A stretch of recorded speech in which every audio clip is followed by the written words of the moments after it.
রাধে রাধে, আমার নতুন একটি ভিডিওতে সবাইকে অনেক স্বাগত। আজকে যে ভিডিওটা দেখতে পাচ্ছ সেটা হলো পহেলা বৈশাখের দিন।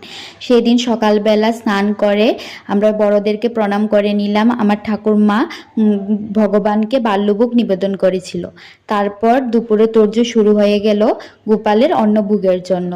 আমার ঠাকুরমা আর কাকিমুনি মিলে সব সবজিগুলি কেটে দিয়েছিল। আমার মা সেগুলি রান্না করেছিল গোপালকে নিবেদন করার উদ্দেশ্যে।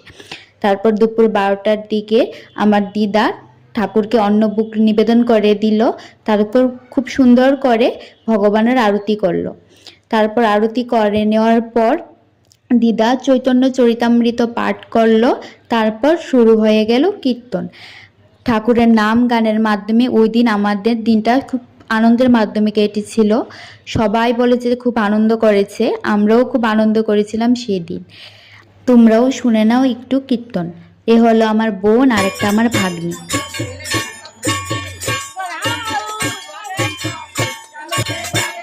তারপর কীর্তন শেষ হওয়ার পর আমরা সকলে মিলে প্রসাদ গ্রহণ করে নিলাম।